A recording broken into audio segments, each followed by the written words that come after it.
Hey guys, welcome back to the Atlas Archives, where we uncover the stories that shaped our world. Tonight, we're stepping into Italy, that magnificent boot-shaped peninsula that's been dramatically gesturing its way through history for millennia. From Rome's seven hills, where emperors once plotted world domination, to Renaissance Florence, where Michelangelo probably got paint under his fingernails, Italy's story is one of art, ambition, and the occasional very passionate political discussion. This evening, we'll journey through landscapes that have witnessed everything from gladiatorial combat to the birth of gelato. Though admittedly, the gelato was arguably the greater achievement.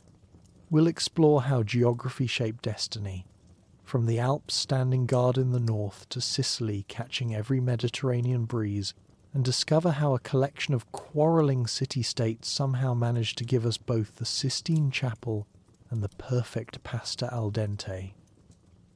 So settle in with your coziest blanket, and if you're ready for more deep dives into the world's most fascinating places, hit that subscribe button. Your future sleepy self will thank you for the endless supply of soothing historical adventures. Now, let's ease into the eternal story of Italy. Chapter 1. The Boot Takes Shape. Ancient Foundations. Welcome to the Atlas Archives, where history meets the gentle embrace of sleep, and where tonight we're embarking on a journey through one of the world's most captivating peninsulas. Italy, a boot-shaped piece of land that has kicked its way through history with remarkable persistence, occasional stumbling, and an inexplicable ability to make everything look effortlessly stylish. Picture, if you will, the Mediterranean Sea as a vast blue blanket, and jutting into it like a well-worn leather boot is the Italian peninsula. This distinctive shape has earned Italy comparisons to footwear for centuries, though one imagines the ancient Romans would have preferred a more dignified metaphor, perhaps a majestic sword or a noble eagle's wing. But no, we're stuck with the boot, and frankly it's rather charming in its practicality. The Italian peninsula stretches approximately 600 miles from the snow-capped Alps in the north to the sun-baked tip of Calabria in the south. It's flanked by two major islands that seem to have wandered away from the mainland like curious children.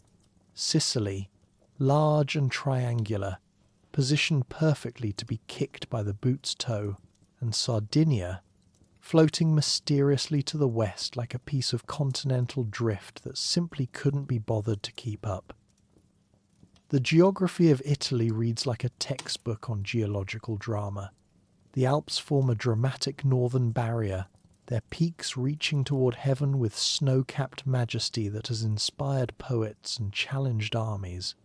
These mountains have served as both fortress and highway throughout history, their passes witnessing the movement of peoples, armies, and ideas across the centuries.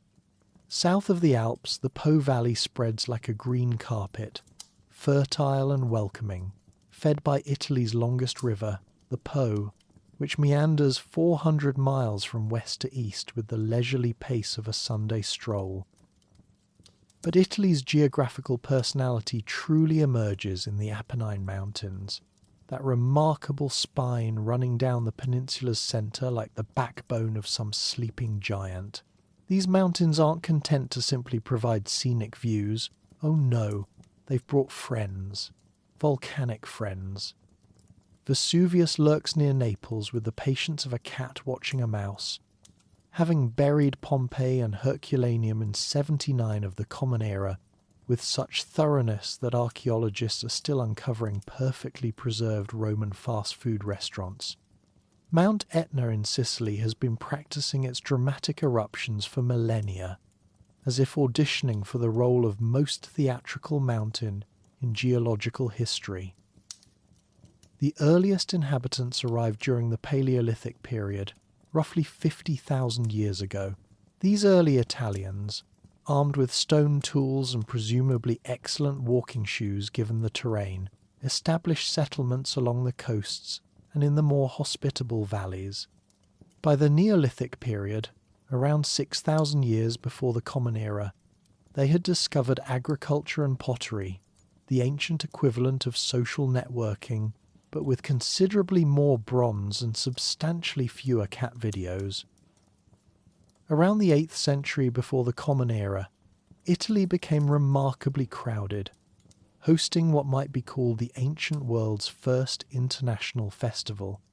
The Etruscans, mysterious and sophisticated, established themselves in central Italy with cities that featured advanced drainage systems, elaborate tombs, and an apparent fondness for prophesying the future by examining the livers of sacrificed animals, a practice that thankfully didn't catch on in modern weather forecasting. The Etruscans seem to have invented the concept of stylish living 2.5 millennia before anyone had heard of Milan Fashion Week. Their cities boasted paved streets, underground sewers, and elaborate burial chambers decorated with frescoes. They created a confederation of city-states across central Italy, each maintaining independence while sharing cultural practices, and presumably the occasional complaint about Roman neighbours who played their music too loudly. Meanwhile, Greek colonists were establishing themselves along Italy's southern coasts and in Sicily, creating what they called Magna Graecia, Greater Greece. These weren't refugees, but entrepreneurial Greeks who looked at the fertile lands and excellent harbours of southern Italy and thought, this would be perfect for a vacation home that lasts several centuries. Cities like Syracuse, Tarentum and Neapolis, modern Naples, became jewels of Greek culture, complete with theatres, temples, and presumably the first iterations of what would eventually become pizza. But the real stars of this ancient Italian drama were just getting warmed up in a collection of 7 hills along the Tiber River. According to legend, Rome was founded in 753 before the Common Era by Romulus, who had the remarkably good fortune of being raised by a wolf. This unusual childhood arrangement apparently provided excellent preparation for ruling an empire, though it did result in some unconventional approaches to conflict resolution. The early Romans were practical people who looked at their neighbours and thought, we'll take the good bits from both, thank you very much. From the Etruscans, they adopted urban planning and religious practices. From the Greeks, they borrowed architectural styles and philosophical concepts, though they would eventually decide that empire building was more their speed than democracy. Rome's transformation from small city-state to Mediterranean superpower happened with the systematic determination usually reserved for people organising their sock drawers. The Roman Republic, established around 509, before the Common Era after the last king was politely asked to leave, with considerable encouragement from angry patricians, created a complex system of checks and balances featuring 2 consuls, sharing executive power, a senate filled with elder statesmen dispensing wisdom and political manoeuvring in equal measure, and various assemblies where citizens could vote on important matters. This republican system produced remarkable results, creating a government that balanced competing interests while maintaining enough flexibility to adapt to changing circumstances. The Romans developed legal codes that would influence jurisprudence for millennia, created engineering projects that modern planners still study with admiration, and established military traditions that turned citizen soldiers into the ancient world's most effective fighting force. Of course, it also produced politicians who spent considerable time trying to have their opponents declared public enemies, but nobody's perfect. Roman expansion across the Italian peninsula happened with inexorable logic, one piece at a time like someone doing a jigsaw puzzle. City by city, region by region, the Romans extended their influence through military might, strategic alliances, and what they called generous offers of Roman citizenship that were difficult to refuse. The Samnites, hardy mountain people of central and southern Italy, provided some of the Romans' most challenging early opposition. The Samnite Wars featured battles in terrain where mountain goats would have requested hazard pay. The Romans eventually prevailed, learning valuable lessons about logistics, mountain warfare, and the importance of really good boots. By the 3rd century before the Common Era, Rome controlled most of the Italian peninsula, but Carthage, that wealthy North African city-state, had been watching Roman expansion with concern. The result was the Punic Wars, a series of conflicts that would determine whether the Mediterranean would speak Latin or Punic for the next several centuries. The Second Punic War gave the world Hannibal, a Carthaginian general with an excellent strategic mind and an unconventional approach to mountain travel. His famous journey across the Alps with war elephants remains one of history's most audacious military maneuvers, though one suspects the elephants would have preferred a nice Mediterranean cruise. Hannibal's victories demonstrated that Romans weren't invincible, a lesson that temporarily dampened dinner party conversations but ultimately strengthened their resolve. The Romans' response revealed their fundamental character. They didn't panic, they adapted. Rather than meet Hannibal in pitched battles, they adopted a strategy of avoiding major engagements while steadily wearing down his forces. This approach, championed by Fabius Maximus, nicknamed the Delayer, demonstrated that sometimes the best way to win is to refuse to lose dramatically. The eventual Roman victory over Carthage opened the Mediterranean to expansion on a scale that would have impressed modern tourism boards. Within centuries, Roman legions had marched across Gaul, sailed to Britain, and established provinces from Spain to the Black Sea. The Italian peninsula had become the administrative heart of an empire stretching across 3 continents. This expansion brought wealth and cultural influences flooding back to Italy. Roman cities grew magnificent, filled with theatres, baths, and forums. The Roman road system connected Italian cities to the furthest provinces, allowing for rapid communication, efficient trade, and the occasional tourism expedition to see exotic foreign lands. But success brings challenges. The Republic's political system, designed for a city-state, struggled to govern an empire.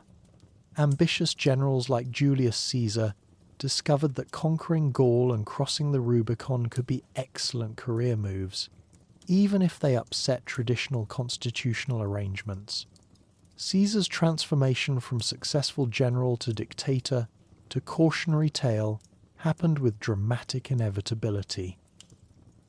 Caesar's assassination on the Ides of March in 44 before the Common Era, a date that made Beware the Ides of March one of history's most famous pieces of calendar-related advice, plunged Rome into civil wars that ultimately destroyed the Republic.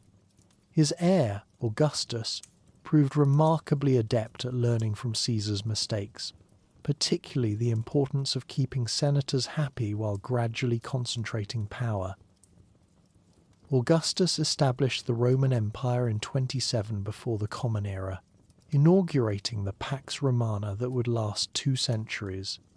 Under the empire, Italy became the civilized world's centre, its cities adorned with magnificent buildings demonstrating Roman engineering at its finest. The Colosseum, capable of hosting 50,000 spectators for gladiatorial contests and elaborate naval battles, the Pantheon with its revolutionary concrete dome that still impresses architects today, and countless theatres, baths and temples turned Italian cities into showcases of imperial power and cultural sophistication. The early emperors, despite occasional eccentric behaviour that would have provided excellent material for modern tabloids, looking at you, Caligula and your horse consul appointment plans, presided over unprecedented prosperity and cultural achievement. Virgil wrote the Aeneid, celebrating Rome's legendary origins and manifest destiny to rule the world. Ovid crafted poetic masterpieces celebrating love and transformation, before being exiled to the Black Sea for reasons that remain mysteriously vague. Ancient Rome's equivalent of being cancelled, though with considerably more permanent consequences and significantly worse internet access. Roman engineering transformed the Italian landscape with aqueducts that brought fresh water from mountain springs to urban centres dozens of miles away. Roads engineered with such precision that many still carry traffic today, and harbours equipped with concrete that could set underwater, a technology that wouldn't be rediscovered for over 1,000 years. Italian agriculture flourished under the empire's protection, producing grain, wine, and olive oil that fed much of the Mediterranean world. Roman villas dotted the countryside, their owners enjoying a lifestyle combining rural tranquility with urban sophistication, the ancient equivalent of working from home, but with considerably more marble, underfloor heating, and enslaved labour handling the commute. But even mighty empires faced challenges.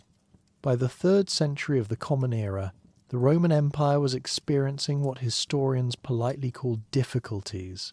Barbarian tribes pressed against frontiers with the persistence of door-to-door salespeople. Inflation made Roman currency unstable, and political succession had become a blood sport with remarkably high turnover rates.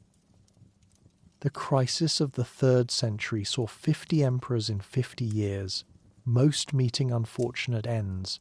The empire's eastern and western halves began developing separate identities, while Italy faced barbarian invasions that brought warfare uncomfortably close to Rome's 7 hills.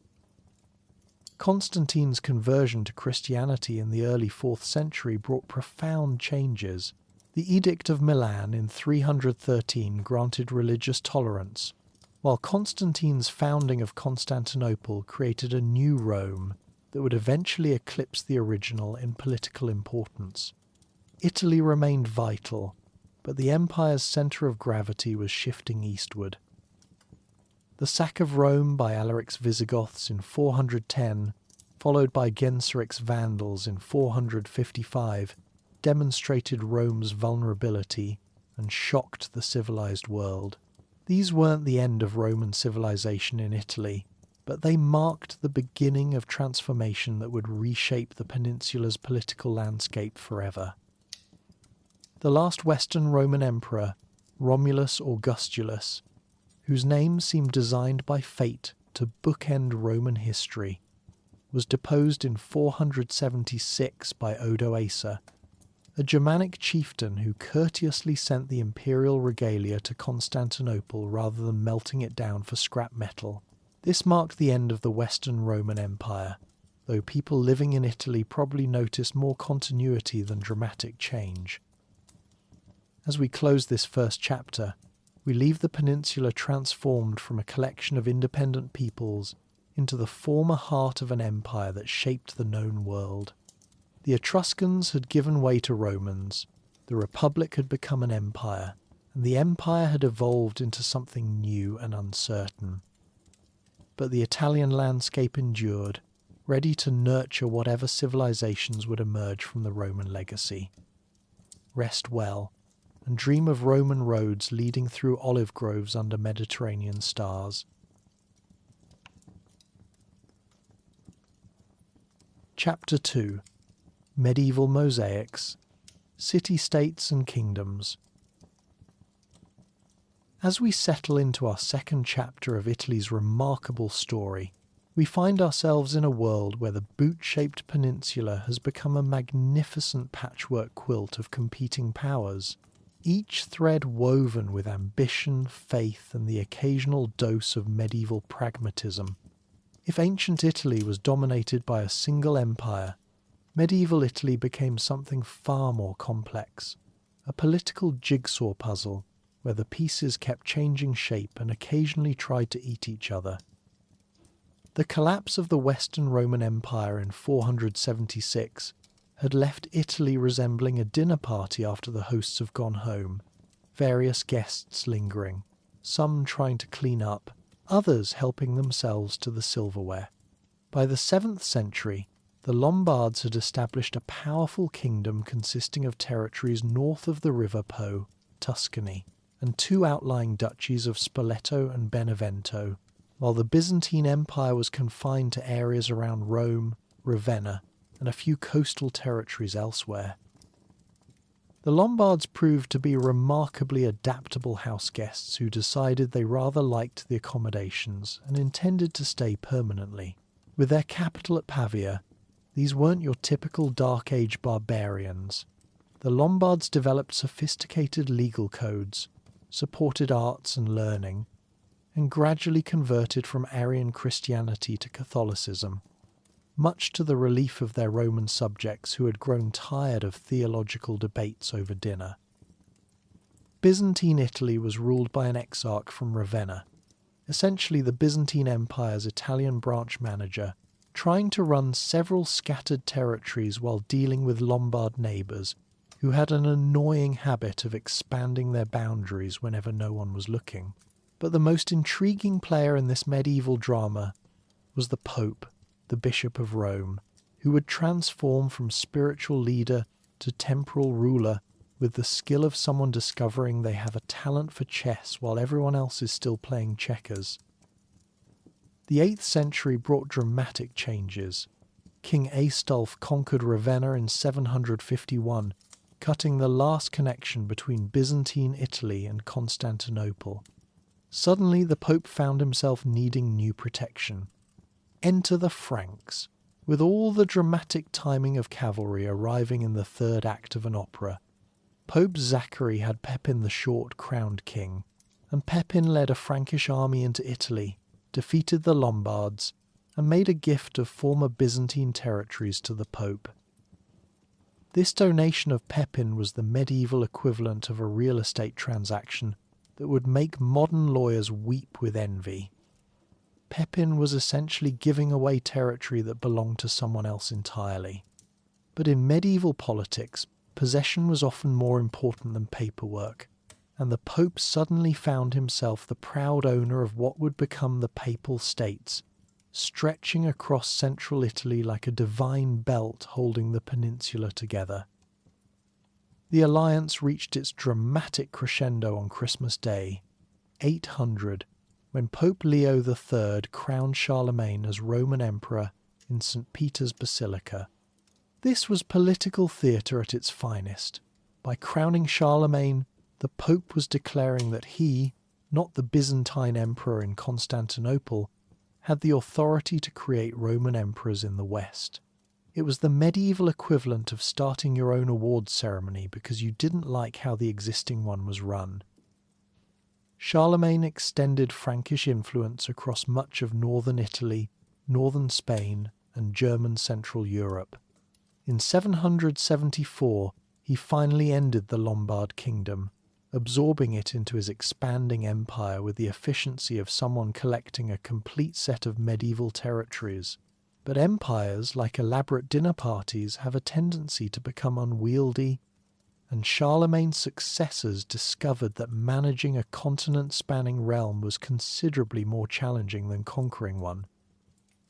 As central authority weakened, Italy began developing something entirely new in European politics. Independent city-states that looked back to ancient Roman republican traditions while facing thoroughly medieval challenges. The most spectacular example was Venice, which had begun as a collection of refugees hiding in Adriatic marshes and transformed into a commercial powerhouse with the kind of dramatic character development usually reserved for fairy tales. Venice wasn't alone in discovering that Italian coastal cities could become wealthy through Mediterranean commerce. The maritime republics experienced fluctuating fortunes. Cities like Amalfi, Pisa, Genoa, and Ancona suddenly sprang into being between 800 and 1000. These cities came to life for one reason above all others. Italian navies took back control of the central Mediterranean from Islamic raiders that had harassed Italian coasts for 300 years. Amalfi led this maritime revolution, becoming the first Italian city to achieve major sea power. This small Campanian city became a crucial crossroads for trade in spices, silk, and precious artifacts, with its collection of maritime laws, the Tabulario, being among the first of its time. Amalfi's merchants travelled as far as India and created legal frameworks for maritime commerce that would influence international trade law for centuries. But Amalfi's glory days ended with the Norman conquest of southern Italy in the 11th century. Pisa emerged as another major maritime power, taking advantage of its location on the Arno River to establish connections with both the Mediterranean and northern Europe. Pisa became a crucial trading hub for grain, salt, and wool, with maritime influence extending to the eastern Mediterranean. The famous Leaning Tower, begun in 1173, was actually a bell tower that began tilting during construction, creating the world's most famous architectural mistake that somehow became more beloved than most buildings that stand upright. Genoa, blessed with one of the Mediterranean's finest natural harbours, developed into a formidable commercial rival. Genoese sailors explored Atlantic routes and founded colonies along the Black Sea coast. Genoa would later give the world Christopher Columbus, proving that sometimes the best way to find new markets is to accidentally discover entire continents while looking for shorter routes to existing ones. From the 11th to the 13th centuries, these maritime cities built fleets both for protection and to support extensive trade networks across the Mediterranean, playing essential roles in the Crusades. Venice and Genoa became Europe's main gateways to Eastern trade, establishing colonies and controlling most trade with the Byzantine Empire and the Islamic world. The Crusades provided Italian maritime cities with unprecedented opportunities for profit disguised as piety. Venetian and Genoese ships transported crusaders, supplied crusade estates, and established trading posts throughout the eastern Mediterranean. Venice, in particular, turned the Fourth Crusade into the medieval equivalent of a hostile corporate takeover, diverting the entire crusade to Constantinople in 1204, where they helped sack the Byzantine capital. The Venetians carted home 4 bronze horses from the Hippodrome, making them probably the most valuable war souvenirs in European history. While maritime republics mastered Mediterranean commerce, the rest of Italy developed unique political innovations. In the 11th century, northern and central Italian cities began transforming medieval communes into powerful city-states, many modelled on ancient Roman republicanism. Cities like Milan, Florence, and Bologna created complex governmental systems with elected officials, citizen assemblies, and professional bureaucracies that would have impressed ancient Romans. The relationship between these independent-minded cities and the Holy Roman Empire created persistent conflicts. Frederick Barbarossa spent much of the 12th century learning that Italian cities had developed ideas about self-governance incompatible with traditional imperial authority. The Lombard League, formed in 1167, united northern Italian cities against imperial control in the medieval equivalent of a trade union, negotiating with particularly unreasonable management. The Battle of Legnano in 1176 saw Italian cities defeat the Holy Roman Emperor's army, proving that citizen soldiers fighting for their own liberties could triumph over professional knights fighting for imperial glory. The Peace of Constance in 1183 formally recognized the autonomy of Lombard cities, though like most medieval peace treaties, it was more temporary ceasefire than permanent solution. Meanwhile, southern Italy experienced its own transformation through Norman conquest. Norman forces arrived as mercenaries but soon established their own states.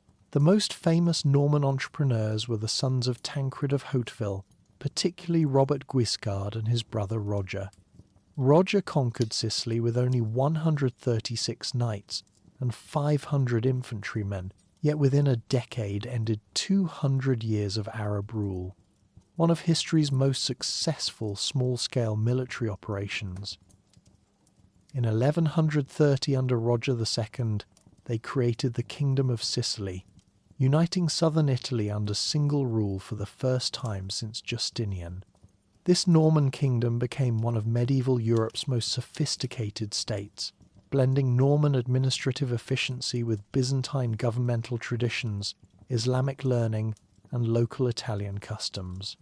Norman rulers adopted policies of religious tolerance and cultural exchange, creating a kingdom where Arabic, Greek, Latin, and Norman French were all official languages. Competition between Italian maritime cities created innovations in shipbuilding, navigation, and banking that transformed European commerce. Venice developed advanced galleys combining sails and oars for maximum speed and maneuverability. Genoa pioneered new navigation techniques and created some of the period's finest maps, while their skilled cartographers produced charts that guided Mediterranean commerce for generations. Pisa established early forms of maritime insurance and commercial law that protected merchants against the inherent risks of sea trade.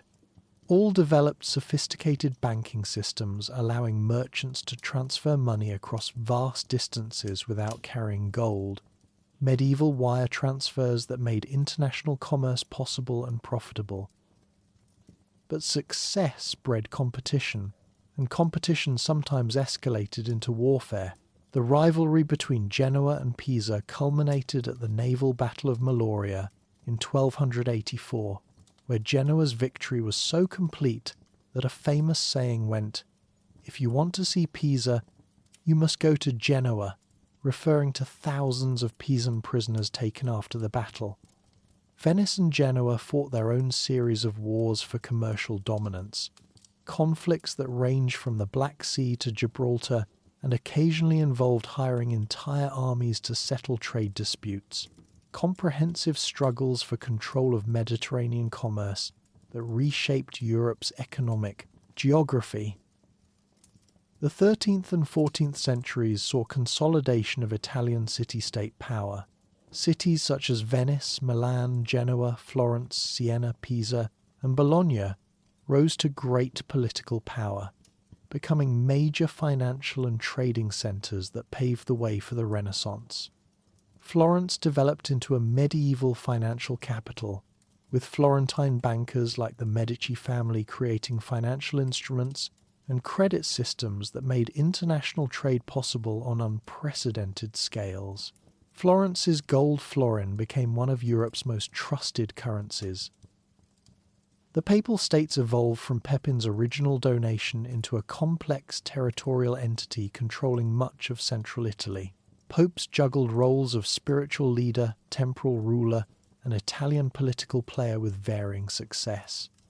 The Avignon Papacy, from 1305 to 1378, represented a low point when the papacy moved to French influence, leaving Rome controlled by feuding noble families while papal states fragmented into semi-independent lordships.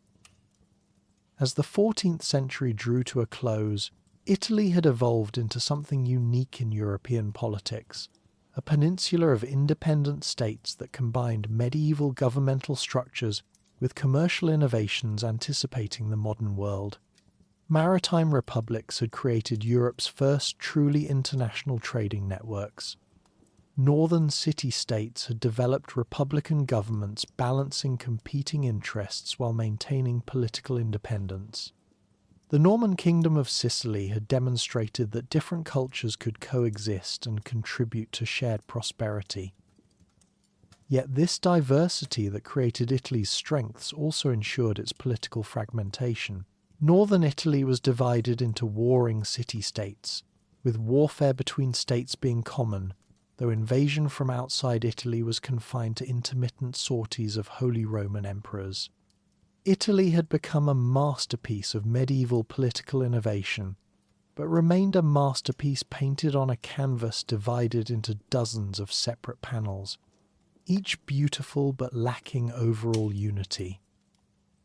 This medieval legacy, the tradition of independent city-states, the heritage of republican government, the networks of international commerce, and the cultural synthesis of different traditions would provide the foundation for the Renaissance.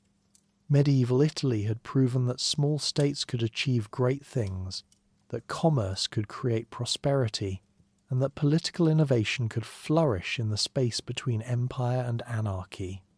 The Renaissance beckoned, promising to fulfill the potential that medieval Italy had so carefully cultivated through centuries of competition, creativity, and magnificently productive quarrels between neighbouring city-states.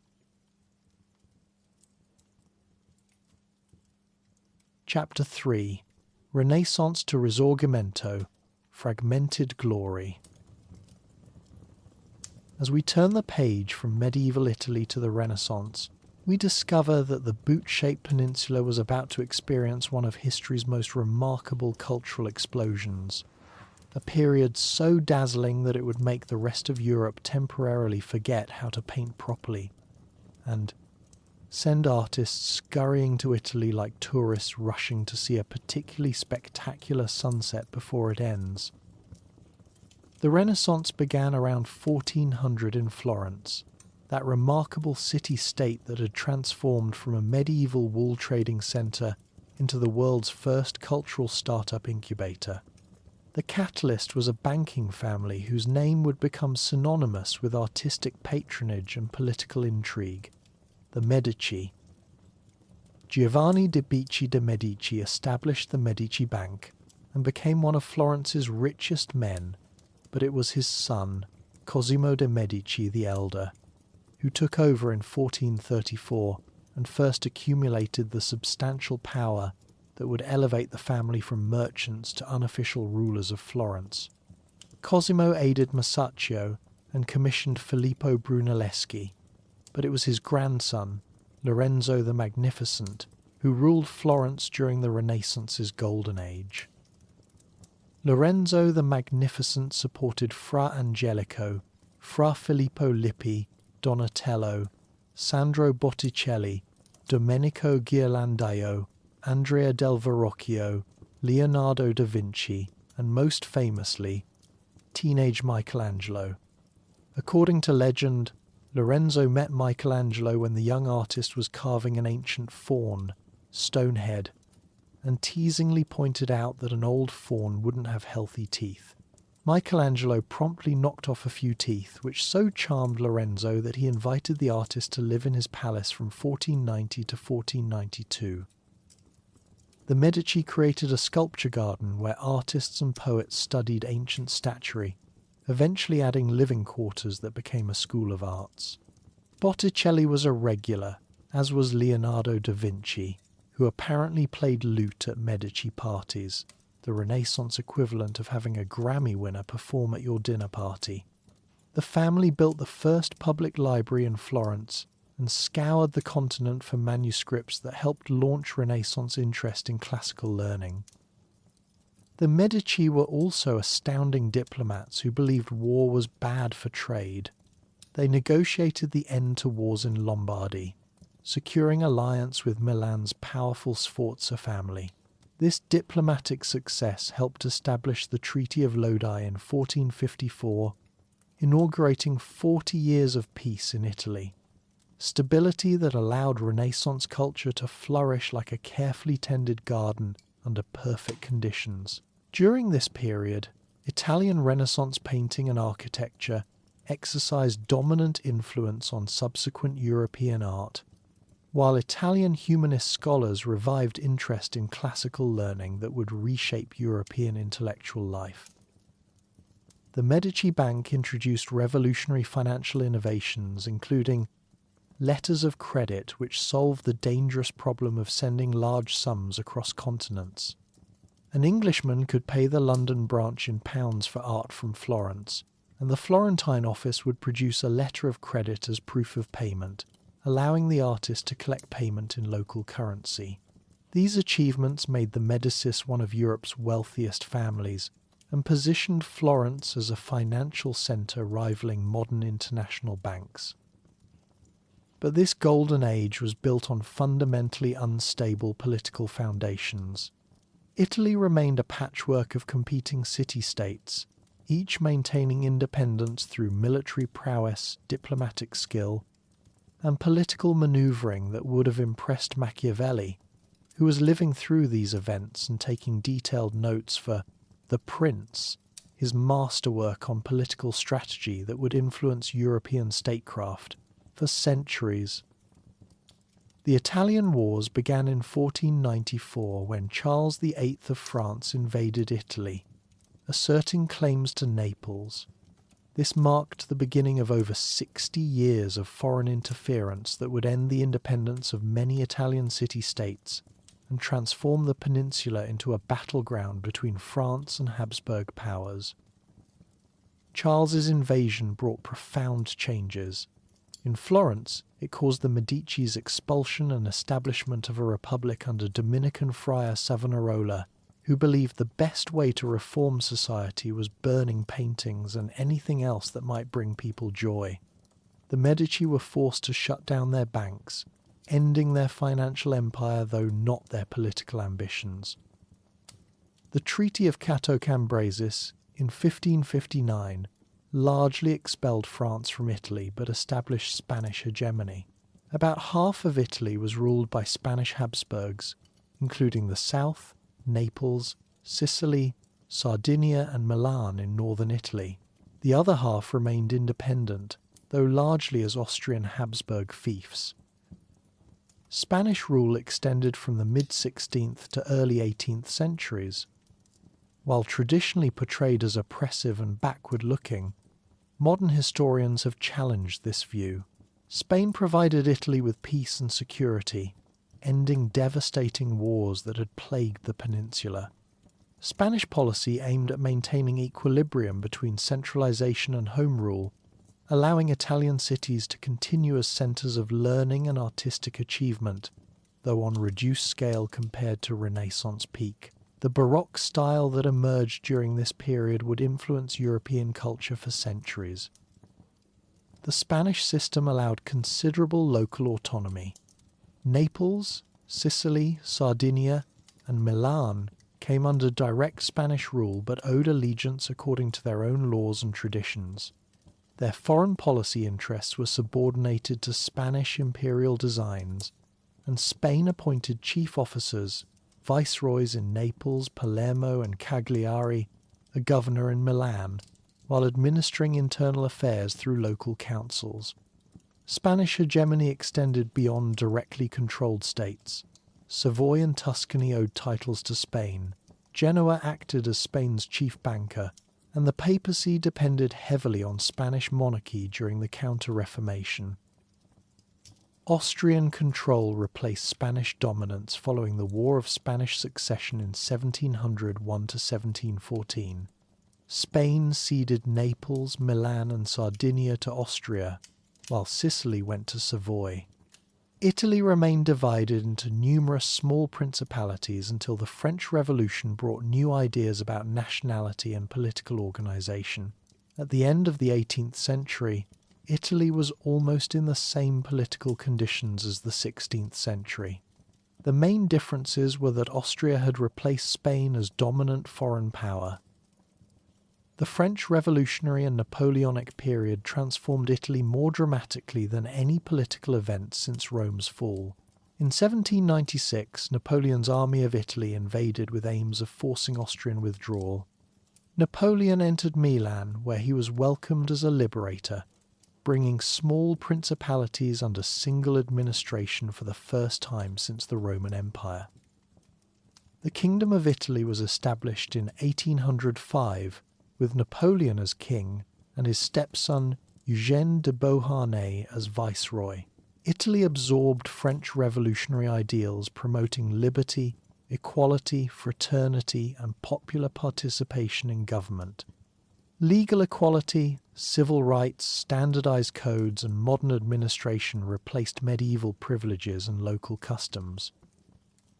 When Napoleon's empire collapsed in 1814, the Congress of Vienna attempted restoration, but couldn't undo everything. the desire for unification had been awakened. Italy was again divided into numerous states, but the concept of united Italy had taken root.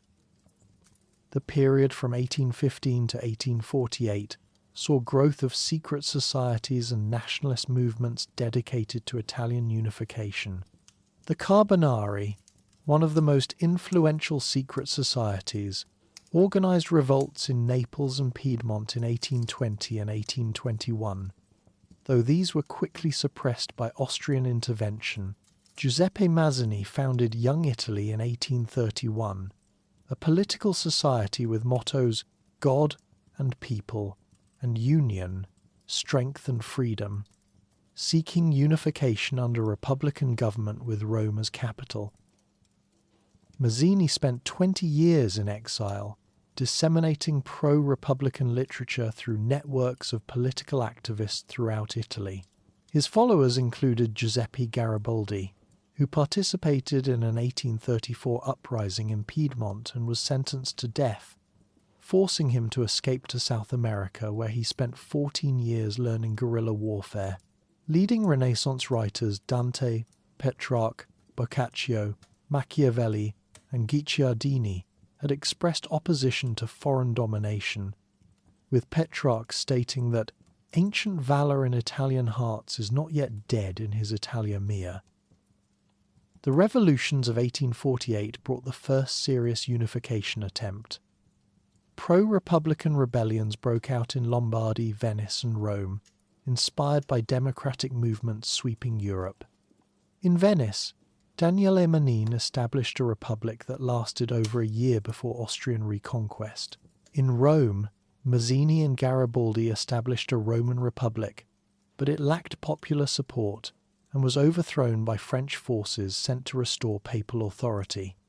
These failed revolutions nevertheless established important precedents and created networks that would prove crucial in later unification efforts. The real architect of unification was Count Cavour, who became Piedmont Sardinia's prime minister in 1852 and began diplomatic approach to unifying Italy. Cavour recognized Sardinia couldn't beat Austria without foreign help, so he cultivated relationships with France, Britain, and Prussia. Cavour first sent Sardinian troops to the Crimean War to cultivate diplomatic relations. This paid off in 1859, when France agreed to help drive Austria from northern Italy in return for Nice and Savoy.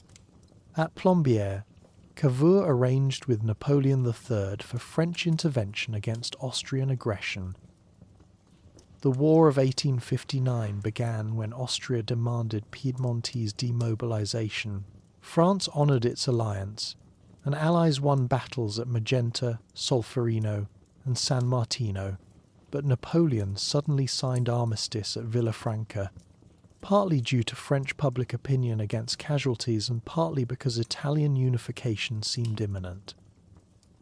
Giuseppe Garibaldi, the romantic hero of unification, had spent 14 years in South American exile learning guerrilla warfare. In 1860, Garibaldi and the Thousand invaded Sicily, where Sicilians in revolt welcomed them. With Sicily won by August, Garibaldi moved to the Neapolitan mainland, and Naples fell to his control by September. This created a delicate situation when Garibaldi intended to include Rome in territories presented to the Kingdom of Italy. Pope Pius IX threatened excommunication, while Catholics sent money and volunteers for papal army. Cavour solved this through diplomatic manoeuvring, secretly arranging with Napoleon III for Victor Emmanuel to lead North Italian army south through papal territory, while avoiding French garrison around Rome. After plebiscites overwhelmingly supported unification, the Kingdom of Italy was proclaimed March 17, 1861, with Victor Emmanuel II as king. Italy was united except for Venice, still under Austrian control, and Rome, still protected by French troops. Venice was acquired during the 7 Weeks' War in 1866, when Italy allied with Prussia against Austria. While Italian forces made little headway themselves, they benefited from Prussian victories. Venice was incorporated after overwhelming plebiscite endorsement. Rome remained the final piece. French troops had protected papal capital since 1849, but when Franco-Prussian War erupted in 1870, Napoleon recalled forces to defend France. Italian troops entered Rome September 20th, 1870, encountering only nominal resistance. Rome became Italy's capital, and the peninsula was finally united under single government. Italian unification was accomplished through remarkable combination of diplomatic skill, military action, popular enthusiasm, and favourable international circumstances. Cavour's patient diplomacy, Garibaldi's romantic heroism, Mazzini's intellectual inspiration, and Victor Emmanuel's political leadership each played essential roles. But unification was only the beginning. The new kingdom faced enormous challenges: economic disparities between north and south, regional differences in language and culture, Catholic Church hostility, and the need to create national institutions governing a diverse peninsula divided for over 1,000 years. As Massimo d'Azeglio observed, "We have made Italy, now we must make Italians." The story from 1400 to 1861 is ultimately a tale of cultural achievement amid political fragmentation, foreign domination, alternating with brief independence, and gradual awakening of national consciousness that eventually overcame centuries of division. The Renaissance had shown what Italian genius could achieve with proper support. The Risorgimento proved Italian determination could overcome seemingly impossible political obstacles.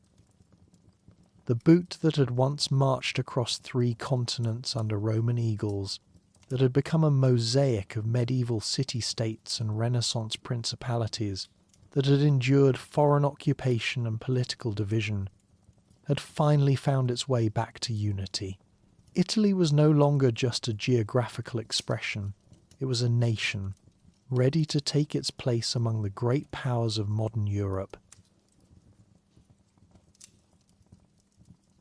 Chapter 4. United we stand. Modern Italy emerges. Welcome back to our journey through the boot-shaped peninsula that has spent centuries practicing political reinvention with the dedication of someone trying to perfect their signature. When we last left Italy, the kingdom had just been proclaimed in 1861, but like a jigsaw puzzle missing crucial pieces, it was incomplete without Venice and Rome, a situation that would make any self-respecting nation feel rather like wearing only one shoe.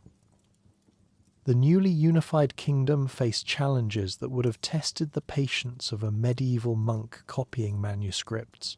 Integrating 7 different major components under unified policies proved more complex than organising a dinner party where everyone has dietary restrictions. The regions were proud of their traditions and couldn't easily be fitted into the Sardinian model, creating administrative harmonisation difficulties. The 19th century equivalent of trying to merge several social media accounts into one coherent online presence. A major challenge for prime ministers was integrating political and administrative systems of 7 different components under unified policies. The regional administrative bureaucracies followed Napoleonic precedent, so harmonisation was relatively straightforward. The next challenge was developing parliamentary legislative system. Cavour and most liberals admired the British system, which became the model for Italy. Harmonising the Navy and Royal Italian Army was more complex because recruiting soldiers and selecting officers were so different and complex across regions. Following unification, tensions between Royalists and Republicans erupted immediately. In April 1861, Garibaldi challenged Cavour's leadership, threatening civil war between North and South. Then on June 6, 1861, Cavour died. leaving a political vacuum and the considerable challenge of making Italians out of people who had spent centuries thinking of themselves as Venetians, Neapolitans, or Florentines. The most pressing issue was completing unification by acquiring remaining territories. In 1866, Bismarck offered Victor Emmanuel II an alliance with Prussia in the Austro-Prussian War. In exchange, Prussia would allow Italy to annex Austria-controlled Veneto. Italy fared poorly in the war with badly organised military, but Prussia's victory allowed Italy to annex Veneto regardless, rather like being invited to a winning team's celebration despite contributing mainly by falling over spectacularly. The Treaty of Vienna on October 3, 1866, transferred Venetia to Italy after referendum consent, representing Italy's rise to become the sixth European great power alongside Britain, France, Prussia, Austria and Russia, remarkable for a peninsula politically fragmented for over 1,000 years. Rome remained the final piece. When the Franco-Prussian War erupted in 1870, Napoleon III recalled French troops protecting Papal Rome. Italian troops entered Rome on September 20th, 1870, encountering only nominal resistance. The Vatican refused to recognise this loss until 1929, creating the Roman Question, a theological and political standoff that made family dinners awkward for Italian Catholics. Yet unification was only the beginning. The kingdom faced enormous challenges: economic disparities between north and south, regional language differences, Catholic Church hostility, and creating national institutions for a peninsula divided over 1,000 years. Between 1860 and World War I, 9 million Italians emigrated permanently, mostly to the Americas, evidence the new kingdom hadn't solved the problem of providing economic opportunities for all citizens. Unification had broken down the feudal land system surviving in the south since the Middle Ages, but didn't necessarily lead to farmers obtaining profitable land. Many remained landless, with plots growing smaller and less productive as land was subdivided among heirs, agricultural economic planning that would have made a medieval serf shake his head in disapproval. From the 1860s onward, Italy invested heavily in railway development, with its network more than tripling between 1861 and 1872, then doubling again by 1890. By 1914, Italian railways had around 17,000 kilometres of track. This infrastructure was crucial for creating national unity and enabling economic integration between previously disconnected regions. When World War I broke out in August 1914, Italy was in the Triple Alliance with Germany and Austria-Hungary but remained neutral, arguing the alliance was purely defensive, and Vienna's moves on Serbia constituted aggression. Strong sentiment existed to war against Austria-Hungary, Italy's historical enemy, to annex Italian-speaking territories and complete unification.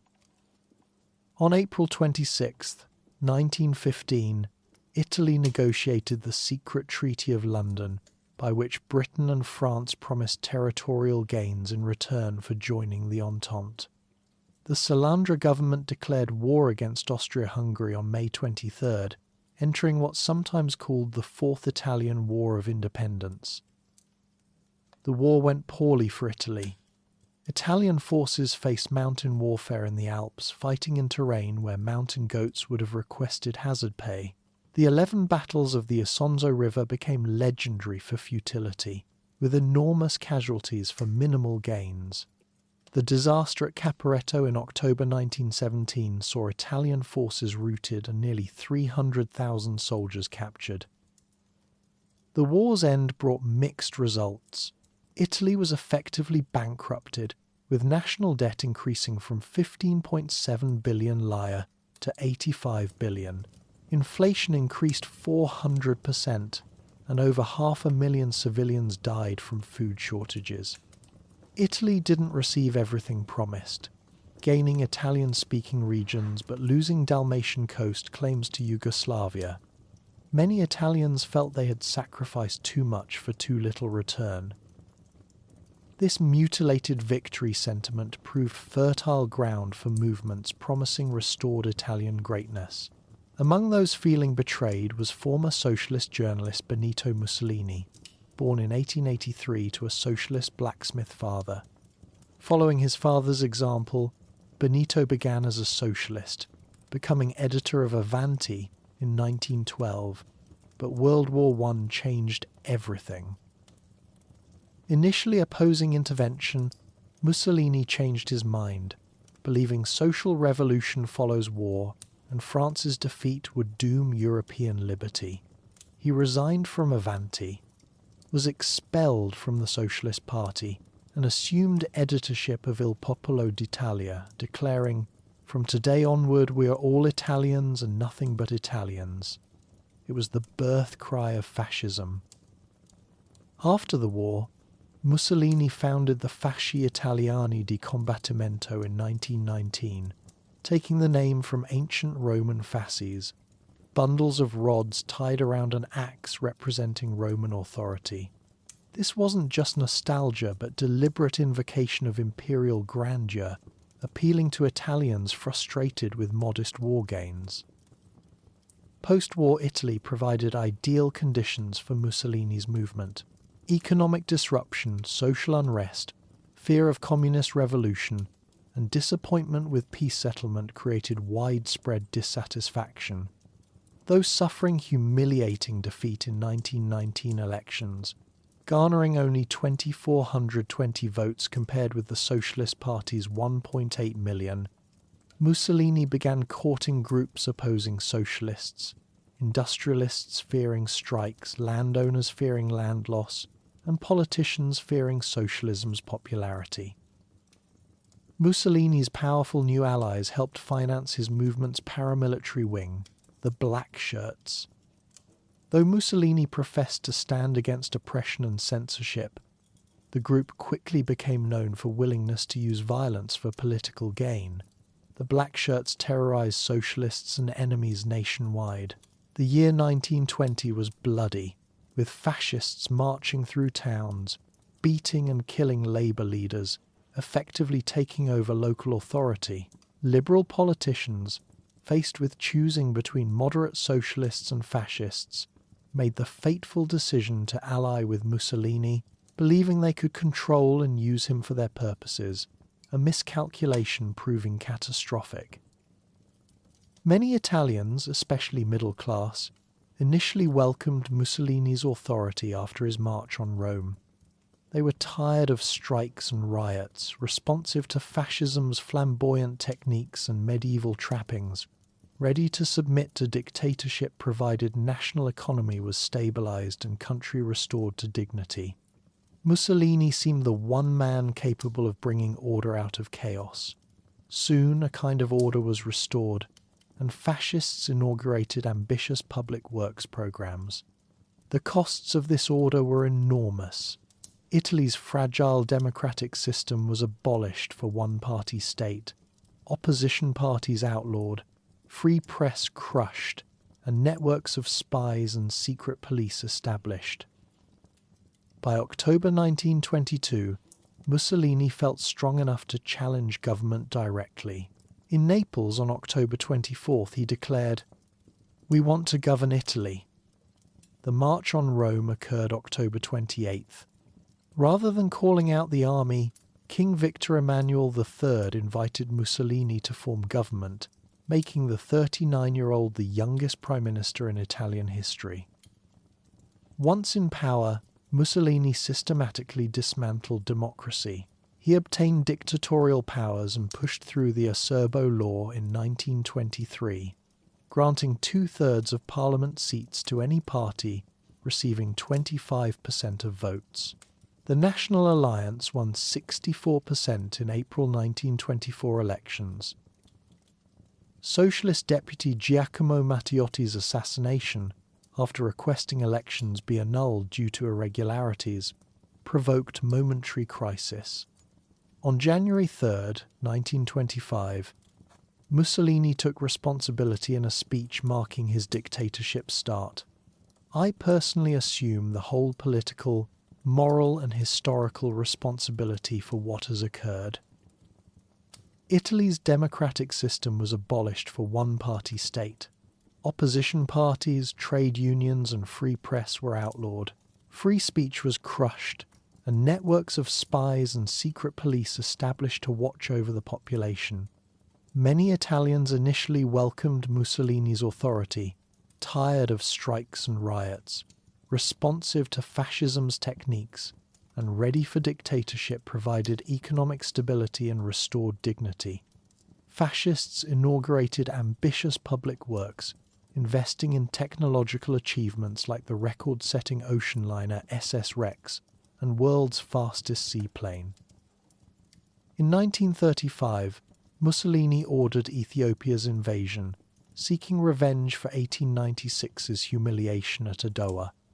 Using planes, artillery and poison gas against tribesmen with old muskets, he announced to cheering crowds that the Roman Empire was back, a claim that would have made ancient Romans laugh or weep. The Ethiopian conquest brought conflict with the League of Nations and closer alliance with Nazi Germany. Hitler had encouraged Mussolini's African adventure, making Germany the one powerful country not turning against Mussolini. This set the stage for the Pact of Steel, a Rome-Berlin axis proving ruinous for both dictators. Mussolini and Hitler first met in 1934. Despite shared fascism, they didn't like each other personally. Mussolini had low regard for Hitler and Nazism, believing them uncultured.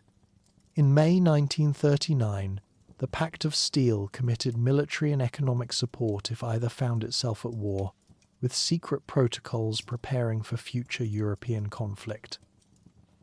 When World War II began in September 1939, Mussolini initially refused support, claiming Italy wasn't ready. He watched Hitler's successes with bitterness and alarm, becoming more bellicose with each German victory while hoping Germans would be slowed down. On June 10, 1940, with France collapsing, Mussolini declared war on France and Britain. From the beginning, war went badly for Italy. France surrendered before opportunity for Italian victory, leaving Mussolini aware his opinion had only consultative value. Germans kept military plans secret, making moves without notice. 2. Pay back Hitler. Mussolini attacked Greece through Albania without informing Germans, proving disastrous when his army was beaten badly and required German rescue. By 1943, the war was obviously lost. Government members turned against him, forcing him to summon the Grand Council on July 24th. When Dino Grandi moved a resolution asking the king to resume constitutional powers, it carried 19-8. King Victor Emmanuel dismissed and arrested Mussolini. Italy surrendered September 8th, but Germans occupied northern Italy and rescued Mussolini, installing him as puppet ruler. As Allied victory neared in April 1945, Mussolini attempted fleeing to Switzerland. Communist partisans intercepted and shot him on April 28th. Their bodies were brought to Milan and hung upside down at a gas station, where crowds vented years of hatred. Il Duce was dead, and with him the fascist dream of a new Roman Empire. The period from 1861 to 1945 had seen Italy transform from separate states into unified kingdom, survive devastating world war, fall under fascist dictatorship, and emerge from another war as defeated nation ready for democratic rebirth. The boot-shaped peninsula had learned hard lessons about authoritarian rule and imperial ambition costs. Yet Italian culture, creativity and resilience endured, ready to face building a democratic republic from dictatorship and war's ashes. Chapter 5. La Dolce Vita. Post-war transformation. Welcome to our exploration of Italy's remarkable phoenix-like rise from World War II's ashes, a transformation so dramatic it would make a theatrical director weep with envy. When we last left the boot-shaped peninsula in 1945, Mussolini was dead, the country lay in ruins, and Italians faced the daunting challenge of rebuilding not just cities and economy, but their entire political system from the ground up.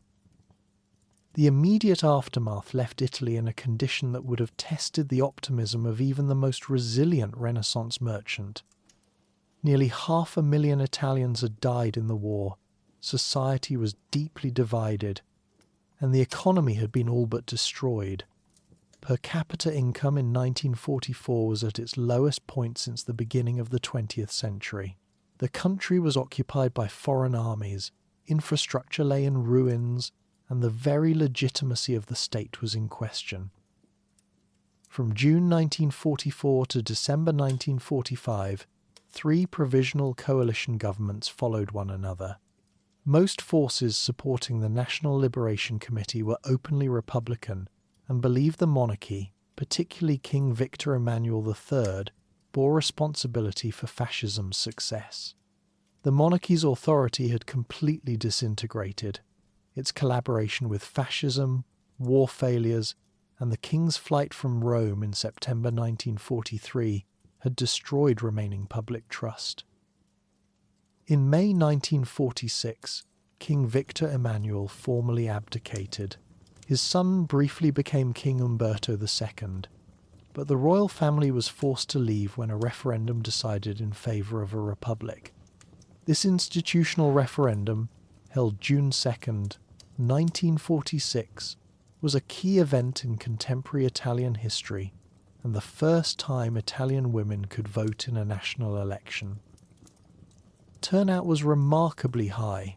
89.1% of 28 million eligible voters participated. The Republican side won 54.3% of valid votes, 12,718,641 versus 45.7% for monarchy. Results revealed a fascinating geographical divide. Northern regions like Lombardy, Piedmont, Tuscany, and Emilia-Romagna supported the Republic overwhelmingly, while southern areas including Campania, Calabria, and Apulia favoured monarchy. Umberto II, king for only 34 days, was compelled into exile, ending centuries of monarchical rule. This ushered in the Italian Republic era, the first time the entire peninsula had been under republican governance since the ancient Roman Republic. Concurrent elections for a constituent assembly saw Christian Democrats win 35.2%, followed by socialists with 20.7% and communists with 19%. Over 3 years, the Assembly discussed in 170 sessions what form the new state should take. The Constitution was signed in December 1947, taking effect January 1st, 1948. It established parliamentary system with 2 elected houses, guaranteed civil and political rights, created independent judiciary and constitutional court, and granted citizens referendum rights. Meanwhile, economic recovery began with crucial assistance from an unexpected source, its former enemies. The new geopolitical logic of the Cold War made Italy, a hinge country between Western Europe and the Mediterranean, and now a fragile democracy threatened by the Iron Curtain's proximity and strong Communist Party presence, an important free world ally and therefore Marshall Plan aid recipient. The Marshall Plan's importance cannot be overstated. This was the largest foreign aid program ever experienced in the world, accounting for 5% of American GDP in 1948. Italy received $1.5 billion between 1948 and 52, aid accounting for 5% of national income and over 10% of total Marshall Plan funds, far higher than any other recipient country. The funds provided vital support for rebuilding war-torn cities, repairing damaged infrastructure, and stimulating economic growth while allowing investment in key sectors like transportation, energy, and telecommunications. The Marshall Plan's effectiveness was remarkable. For every dollar of additional reconstruction funds per capita a province received, its GDP per capita increased by 1.9 to $2, demonstrating a powerful multiplier effect. The plan contributed 1.3 percentage points to Italy's 5.9% average annual GDP growth during the 50s. This external aid, when properly deployed, catalyzed broader economic growth and laid foundations for the coming miracle. The Marshall Plan's end coincided with the Korean War from 1950 to 53, whose demand for metal and manufactured products provided further stimulus. Additionally, the 1957 European Common Market creation, with Italy as founding member, provided more investments and eased exports. These foundations bore spectacular fruit in the Italian economic miracle. From 1950 to 63, the economy experienced unprecedented growth, especially during 1958 to 63 peak years. Italy showed particularly high growth rates, higher than most Western European economies, with annual GDP growth averaging 6%. Industrial growth exceeded 8% annually during boom years. The transformation was breathtaking. Italy shifted from agriculture to industry with unprecedented speed. In 1950, agriculture accounted for over 40% of employment and 25% of value added. Within 2 decades, Italy became predominantly industrial. Manufacturing output grew at double-digit rates, with prominent industries in the northwestern triangle producing clothing, typewriters, refrigerators, washing machines, furniture, and automobiles. Italian exports grew rapidly throughout the 50s and 60s. Cars, scooters, appliances, textiles, and machinery found eager European buyers. Italian design and craftsmanship became synonymous with quality. Made in Italy became a distinction mark. The trade balance turned positive as exports grew faster than imports, allowing Italy to accumulate foreign exchange reserves. Economic miracle factors included Enrico Matte's dynamic E&I policies, natural gas discoveries in the Po Valley, inexpensive labour from rural migrants flooding cities, weak trade unions, low taxes, and cheap borrowing from state-owned banks. The IRI, founded under Mussolini, continued dominating heavy industry, telephone service, air transport, and highway construction. The visible Autostrada del Sole connecting Milan to Naples became Italy's modernization symbol. However, the miracle had dark sides. Regional divisions heightened as growth concentrated in the Milan-Turin-Genoa industrial triangle. The 1950 Fund for the South wasn't successful.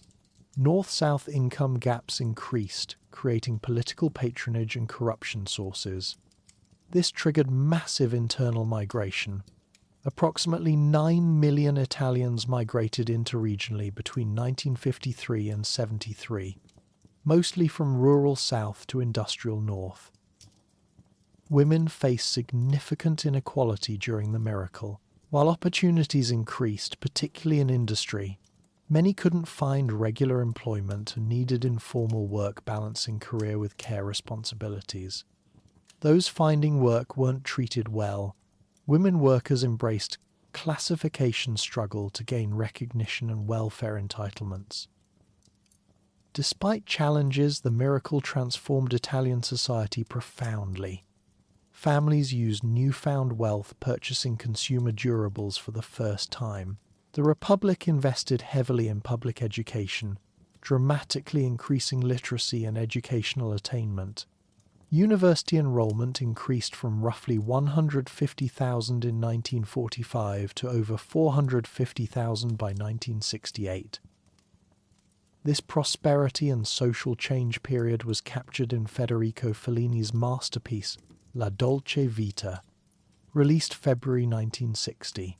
The film portrayed Rome amid contemporary socio-economic transformations.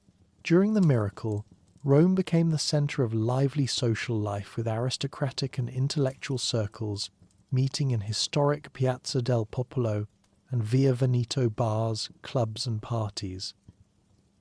Rome attracted filmmakers, identifying itself as artistic creativity centre and dream spectacle where outsiders hoped to participate in bustling city life. During its world stage rebirth, Rome was associated with modernity and beauty as an attractive destination for foreigners, especially film industry linked. It became glamorous tourist destination thanks to fashion and cinema cultural industries.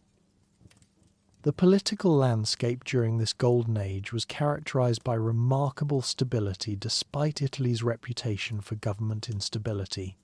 From 1948 to 1963, centrist coalitions led by Christian democracy with smaller parties like Social Democrats, Republicans and Liberals ruled Italian politics, successfully excluding both communists and socialists from power. This centrism provided political stability crucial for economic development. Christian democracy's dominance was reinforced by strong Catholic Church support. The Holy See actively supported Christian Democrats, judging it would be mortal sin for Catholics to vote communist and excommunicating party supporters. However, many communists remained religious. Emilia was known as an area where people were both religious and communist, famously captured in Giovanni Guareschi's Don Camillo novels about a village whose inhabitants were loyal to both priest Camillo and communist mayor Pepone. In 1953, a parliamentary commission on poverty estimated that 24% of Italian families were either destitute or in hardship. 21% of dwellings were overcrowded, 52% of southern homes had no running drinking water, and only 57% had lavatories. The contrast with later prosperity highlights the miracle's magnitude. This changed dramatically in 1963, when the Socialist Party entered government with Christian Democrats, forming centre-left coalitions that would characterize Italian politics for decades. Centre-left government carried out wide-ranging measures including real estate, profit taxation, pension increases, unified secondary school with compulsory attendance to age 14, electric power industry nationalisation, and wage rises increasing consumer demand. Government also attempted tackling welfare services, hospitals, agrarian structure, urban development, and education. By the late 60s, Italy experienced social tensions culminating in the turbulent Years of Lead period.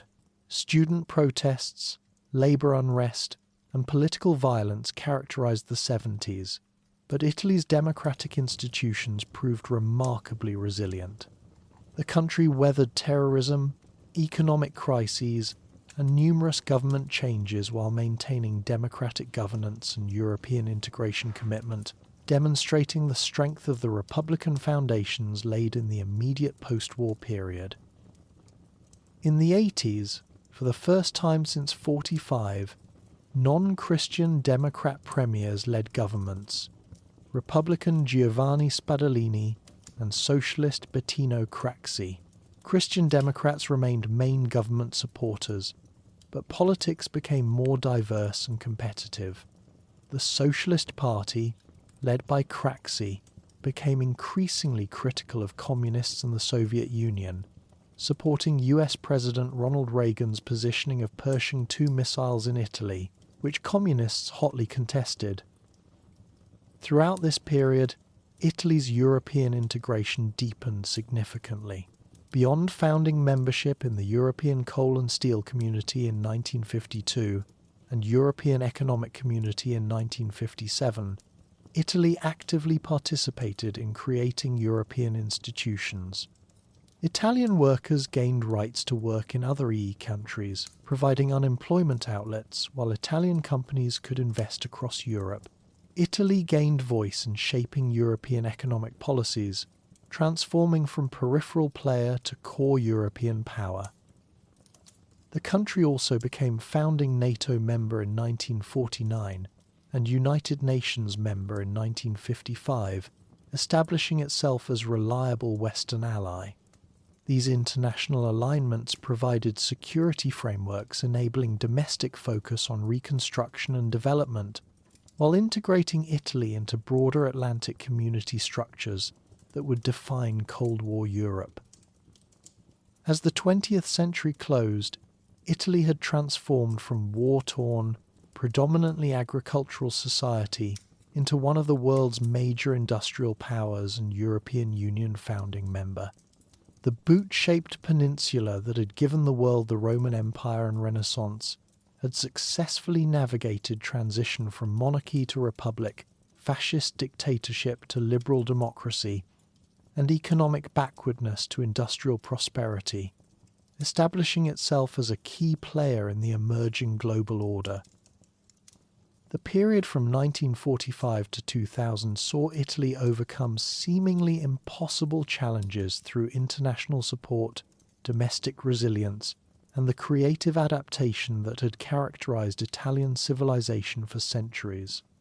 From World War II's rubble, Italians built not just a new state, but a new society, maintaining distinctive cultural identity while embracing modernity, democracy, and European integration with remarkable success and determination throughout this transformative period. The La Dolce Vita years represented more than economic growth. They symbolized Italy's rebirth as confident, creative, and prosperous democracy. The same people who had endured fascism, war, and foreign occupation created an economic miracle, established durable democratic institutions, and positioned their country as major European community player. The Italian phoenix had truly risen from the ashes of war, transformed and renewed, ready to face the challenges and opportunities of the new millennium with characteristic Italian flair, adaptability, and enduring resilience.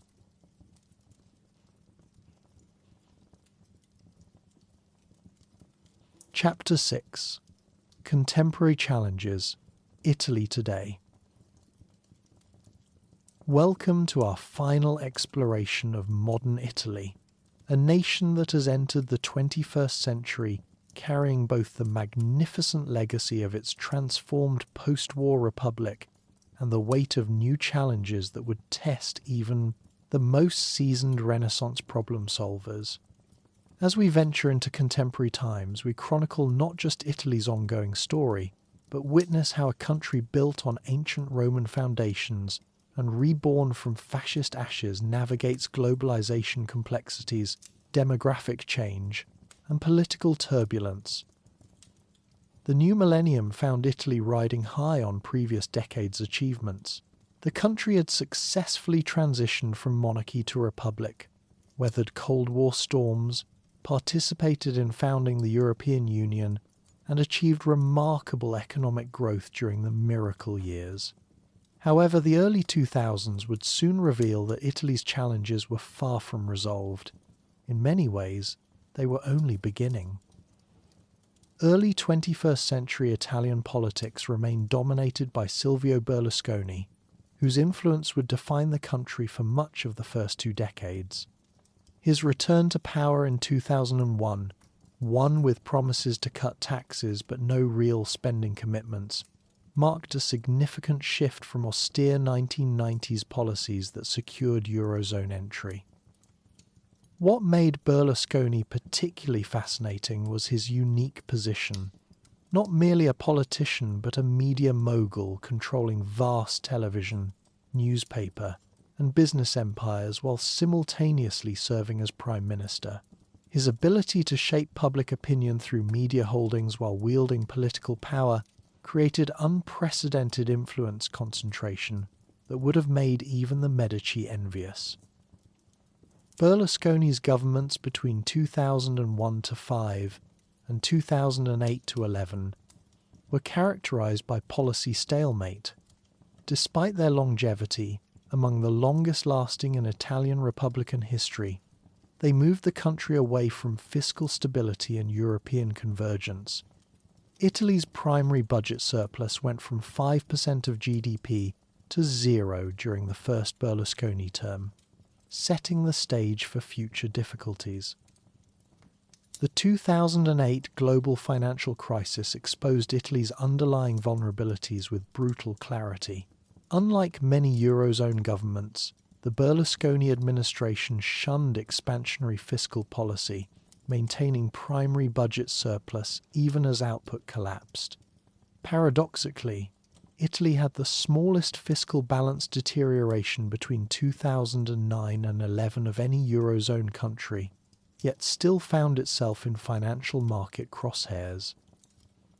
The crisis ultimately bringing down Berlusconi began in 2011, when Deutsche Bank dumped huge quantities of Italian government bonds on international markets, causing deep-seated public debt crisis. Treasury bond yields reached unmanageable levels, threatening default or bailout. Strong French and German pressure through the European Central Bank forced Berlusconi's resignation without parliamentary vote of no confidence. Mario Monti, economics professor and former European Commissioner, was hastily chosen as technocratic government prime minister in November 2011. His goal was regaining financial market confidence by implementing Troika-style policies, business-friendly structural reforms, budget consolidation, and domestic demand destruction to produce current account surplus. The Monti government marked a crucial turning point. For the first time since the war, technocrats rather than elected politicians governed Italy, reflecting the extent to which financial market pressures and EU oversight had compromised sovereignty.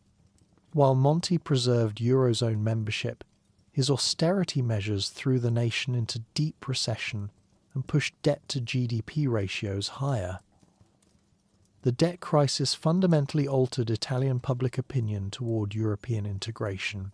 Prior to 2008, voters overwhelmingly supported EU membership, seeing benefits for exporting industries and political stability.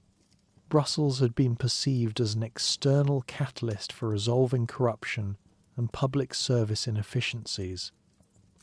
However, as economic stagnation continued, more Italians blamed ongoing political and economic integration and globalization for their troubles.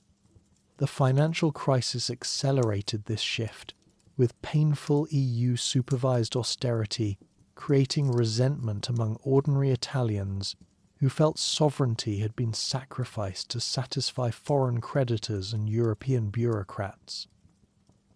This changing sentiment created fertile ground for populist movements, dramatically reshaping Italian politics. The crisis accelerated political landscape destabilization, leading to the Five Star Movement's emergence, an anti-establishment party advocating direct democracy, environmental protection, and Euroscepticism.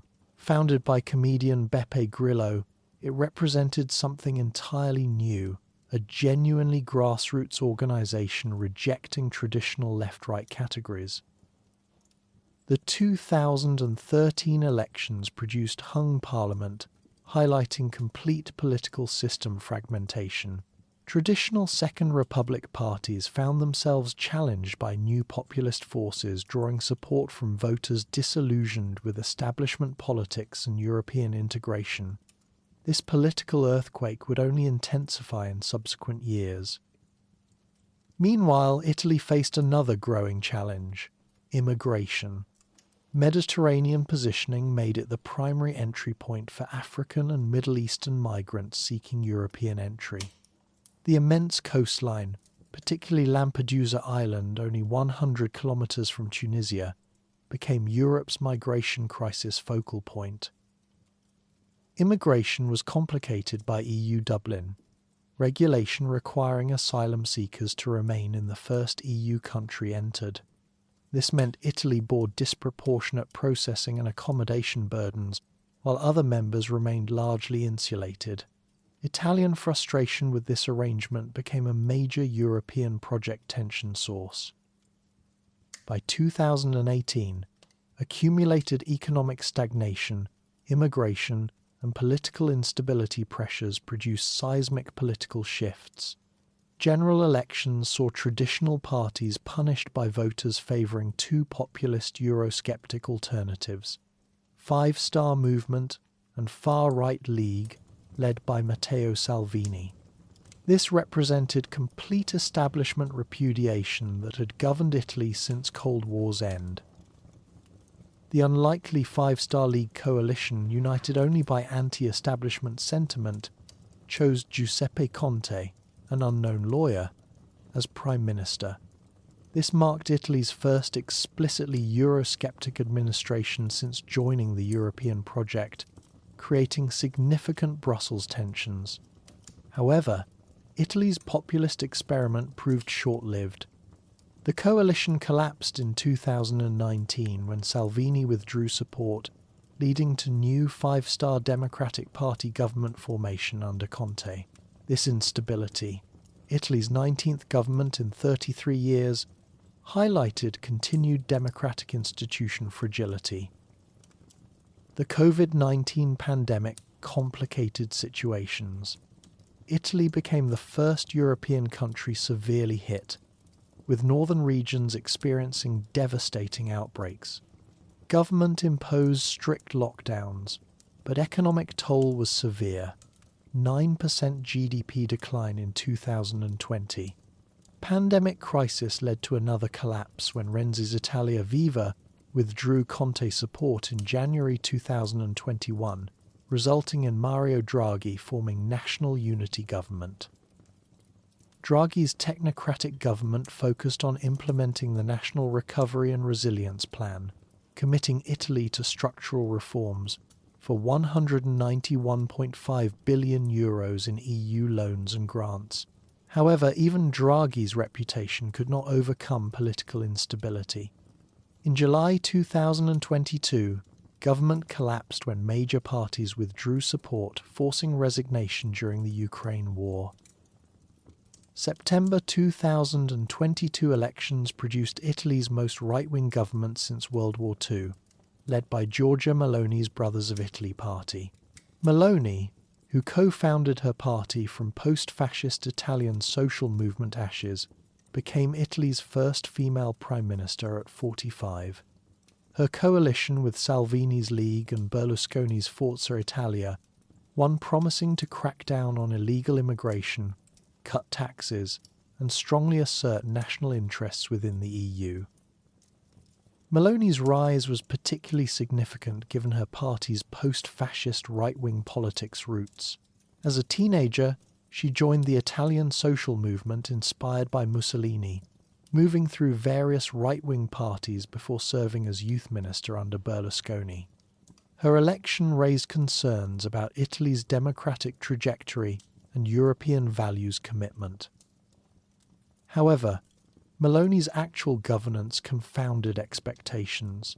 Rather than implementing radical changes, she pursued a balancing act, blending Atlanticism and EU pragmatism with right-wing populism on cultural issues and immigration. She abandoned most expensive pre-election promises, maintained Ukraine support despite coalition divisions, and avoided direct European institution confrontation. This pragmatic approach reflects constraints facing any Italian government. Eurozone participation severely limits fiscal policy options, while EU Recovery Fund conditionality requires specific structural reform implementation. Italy's high public debt, 147% of GDP, means governments must maintain financial market and European partner credibility. Beyond political instability, Italy faces perhaps its greatest long-term challenge: demographic decline. The country has one of the world's lowest birth rates, 1.29 children per woman, combined with rapidly rising life expectancy. This creates demographic double hits. Fewer young people entering from below, while more elderly remain at the age pyramid's top. Statistics are stark. In 2022, Italy recorded fewer than 400,000 births, the lowest since 1861 unification, while posting over 700,000 deaths. Population peaked at 60 million in 2014, but has fallen to 59 million and could drop to 47 million by 2070. Currently, 23% of Italy's population exceeds 65, expected to increase dramatically. Approximately 4.5 million Italians exceed 80, more than 4.4 million children under 10. With average age exceeding 48 years, Italy is the EU's oldest country, with demographic projections suggesting working-age population will decrease nearly 30% over 25 years. This demographic crisis has profound economic implications. Currently, 2.5 working-age adults exist per senior citizen, but by 2050, that ratio drops to just 1.4. Since not all working-age adults are employed, each worker will bear much heavier financial burdens, essentially paying for nearly one retiree's pension, healthcare, and social needs. The problem is compounded by Italy's generous pension system consuming 15.8% of GDP, second only to Greece and considerably larger than the 12% EU average. Despite recent retirement age reforms, the system remains unsustainable given demographic trends. Aging population also increases healthcare costs, as older people require expensive long-term chronic disease care. Demographic decline accelerates through significant emigration, particularly among young, educated Italians seeking better opportunities abroad. In the past decade, over 1 million Italians left, with college-educated emigrant share rising from 10% in the 80s to 30% in the 2010s. This brain drain deprives Italy of precisely the young, skilled workers needed for innovation and growth. COVID pandemic further accelerated demographic decline, as lockdowns and economic uncertainty caused couples to delay or cancel childbearing plans. Remote villages and towns literally run out of people, with over 2,600 preschools and elementary schools closing since 2014-15 due to declining enrollment. Economically, Italy has struggled to regain post-war miracle dynamism. Productivity growth has been essentially flat since mid-1990s, diverging sharply from other G7 countries. Contributing factors include weak innovation and technology adoption capacity, low human capital levels, and high shares of small family businesses often resisting modernization. Italy's economy remains heavily tourism and traditional manufacturing dependent, making it vulnerable to global shocks and technological disruption. While made-in-Italy products retain fashion, food, and design prestige, the country struggles to develop significant high-tech industry presence driving modern growth. Immigration has become increasingly politicized, with parties struggling to balance humanitarian obligations, EU requirements, and public integration and security concerns. In 2023, over 140,000 migrants reached Italy by boat, almost double 2022 numbers, overwhelming reception facilities and creating political tensions. Meloni's government attempted various migration crisis strategies, including controversial Tunisia and Albania deals to process asylum seekers outside Italy. However, these arrangements face legal challenges and highlight broader EU failure to develop coherent, equitable immigration approaches, sharing member state responsibility. Looking forward, Italy faces fundamental questions about its European and world role. The country that gave birth to the Roman Empire and Renaissance, survived fascism and foreign occupation, built remarkable post-war democracy, and achieved economic miracle, now confronts challenges possibly more daunting than those previously overcome. Solutions to Italy's contemporary challenges require the same creative adaptation and resilience characterizing Italian civilization throughout history. Addressing demographic decline demands comprehensive reforms making childbearing economically viable and socially attractive. Overcoming economic stagnation requires education, innovation, and infrastructure investment. Managing immigration effectively necessitates both domestic reforms and European-level cooperation. Perhaps most importantly, Italy must restore faith in democratic institutions and political leadership.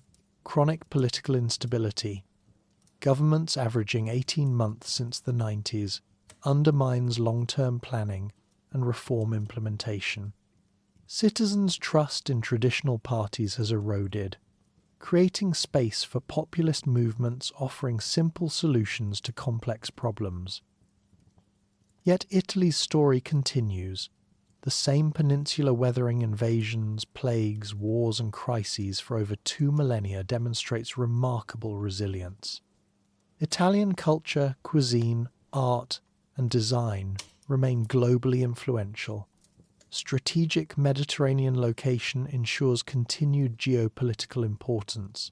NATO and EU membership provides frameworks for addressing shared challenges.